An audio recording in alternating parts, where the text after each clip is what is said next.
और उन्होंने कहा है कि हमें बीजेपी की बी टीम बताया जाता है। फिर हरियाणा में मोदी कैसे जीत गए? अकेले मोदी को नहीं हरा सकते, ये जिक्र असदुद्दीन ओवैसी की तरफ से किया गया और उन्होंने कहा कि मोदी को हराना है तो सबको साथ चलना पड़ेगा। असदुद्दीन ओवैसी एआईएमआईएम के प्रमुख, निशाना उन्होंने साधा है विपक्षी दलों पर।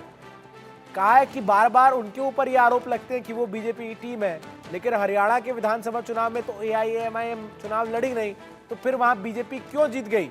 ये बड़ा सवाल उन्होंने पूछा है कांग्रेस सहित तमाम विपक्षी दलों से। और इस बात का भी जिक्र उन्होंने किया है कि अगर मोदी को हराना है तो सबको साथ चलना पड़ेगा।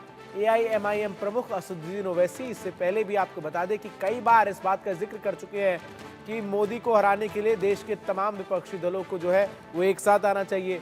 लोकसभा चुनाव के दौरान भी जब इंडिया गठबंधन बना तो असदुद्दीन ओवैसी को उसमें जगह नहीं दी गई। इस पर उन्होंने स्पष्ट कहा कि ये इंडिया गठबंधन और उसके नेता तय करे कि उन्हें हमारा साथ चाहिए नहीं, क्योंकि हम लगातार मोदी को हराने की मुहिम में लगे हुए हैं, लेकिन जिस तरीके से इंडिया गठबंधन आगे बढ़ रहा है ऐसे में जीत संभव नहीं है। और तीखा हमला बोलते हुए उन्होंने कहा कि हरियाणा में तो हम लड़े नहीं, फिर आखिर क्यों जीती बीजेपी?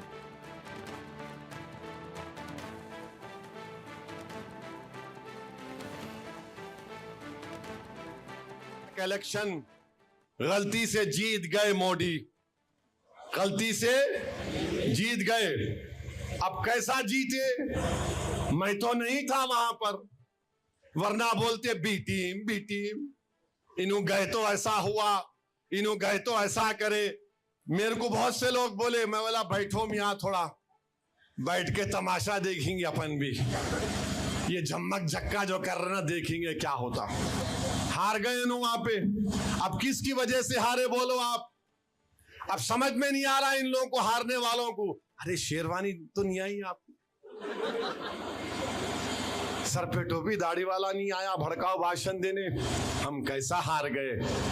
मैं इन लोगों से कहना चाह रहा हूं, पुरानी पार्टी से जरा समझो मेरी बात को, समझो मेरी बात को। मोदी को अगर हराना है ना तो तुमको सबको साथ लेकर चलना पड़ेगा। तुम अकेले कुछ भी नहीं कर पाओगे, तुमको साथ लेकर चलना पड़ेगा। मोदी को हराना है तो सबको साथ लेकर चलना पड़ेगा, ये कहना है असदुद्दीन ओवैसी का। तो वहीं कांग्रेस नेता पवन खेड़ा से खास बातचीत की हमारी सहयोगी कनिका कटियार ने। इस मौके पर पवन खेड़ा ने आरएसएस प्रमुख मोहन भागवत के बयान, हरियाणा चुनाव नतीजे पर ओवैसी का बयान समेत तमाम मुद्दों पर खुलकर अपना पक्ष रखा। मेरे साथ कांग्रेस पार्टी के मीडिया चेयरमैन पवन खेड़ा हैं बातचीत करने के लिए। पवन सर, जिस तरह से मोहन भागवत, आरएसएस प्रमुख मोहन भागवत का बयान आया, उन्होंने बांग्लादेश में जो घटना हुई उसका जिक्र किया। उन्होंने कहा कि हिंदुओं ने कैसे वहां पे लड़ाई लड़ी, लेकिन उन्होंने इस बात का भी जिक्र किया कि इस तरह की हिंसा होती रहेगी तो केवल हिंदू नहीं बल्कि अल्पसंख्यक समाज के लोग भी खतरा महसूस करेंगे। लगा इस बात को सुनकर कि बांग्लादेश से ही सही, कहीं से तो मोहन भागवत जी ने सीखा कि अल्पसंख्यकों को क्या मुसीबतों का सामना करना पड़ रहा है।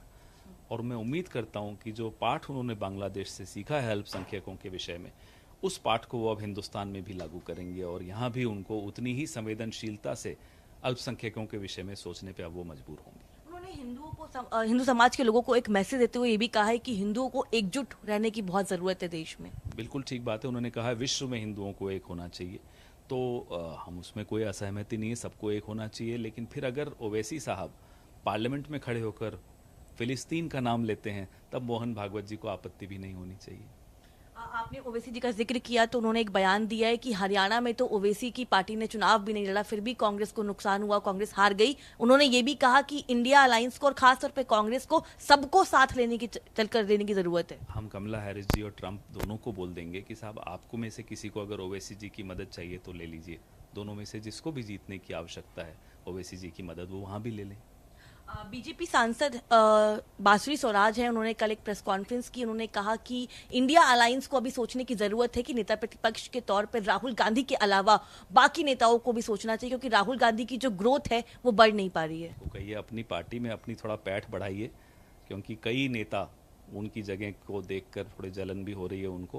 पहले अपनी पार्टी में अपना स्थान बनाएं, फिर हमारी पार्टी में की चिंता करें। हमारी पार्टी में निर्णय बांसुरी स्वराज या भारतीय जनता पार्टी नहीं लेगी। एक और सवाल है, क्योंकि आप लोगों ने हरियाणा चुनाव के बाद ईवीएम पे सवाल खड़े किए हैं, आप लोगों ने शिकायत दर्ज करवाई है, 99% बैटरी चार्ज का जो मामला आपने दर्ज करवाया है, उसके बाद अब बीजेपी हमलावर है। अब बीजेपी की ओर से गिरिराज सिंह ने कहा है कि जब जब राहुल गांधी को लॉन्च करने की कोशिश करती है कांग्रेस पार्टी और वो लॉन्च नहीं हो पाते तो ईवीएम पे सवाल खड़े होते हैं। बताइए, लोकसभा का चुनाव तो मोदी जी को प्रधानमंत्री बनाने के लिए लड़ा गया था, फिर क्यों हरियाणा ने उनको झटका दे दिया था लोकसभा में? मान लें फिर गिरिराज जी कि नायब सैनी जिनके नाम पे विधानसभा लड़ा गया और लोकसभा मोदी जी के नाम पे लड़ा गया, तो नायब सैनी शायद मोदी जी से भी ज्यादा पॉपुलर हैं। मान जाए पहले ये। ठीक है, जो ईवीएम पे आप लोगों ने शिकायत की है, इलेक्शन कमीशन को आपने जो शिकायत की है, क्या आप लोग उनसे एक्सपेक्ट करते हैं और आपको लगता है कि जो शिकायत की गई है इसके बाद कोई कार्रवाई होगी? देखिए, उम्मीद तो करनी चाहिए। पहले उम्मीदें टूटी हैं चुनाव आयोग के दरवाजे पे, अक्सर टूटी हैं हमारी उम्मीदें, लेकिन फिर भी उम्मीद पे दुनिया कायम है, तो हम उम्मीद करके ही वहां जाते हैं। लेकिन अगर यहाँ उम्मीद टूटेगी या जवाब संतोषजनक जवाब नहीं मिलेगा तो हमारे पास और रास्ते भी हैं। हम कोर्ट भी जा सकते हैं, हम और भी अपने कानूनी विशेषज्ञों से सलाह लेकर अगले कदम क्या उठाने उस पर भी सलाह लेंगे। बहुत बहुत शुक्रिया हमसे बातचीत करने के लिए। साफ तौर पे हरियाणा चुनाव के रिजल्ट के बाद अब कांग्रेस पार्टी ईवीएम पे सवाल खड़े करते हुए नजर आ रही है। कैमरा पर्सन अविनाश के साथ मैं Kanika, India news, news x, Delhi.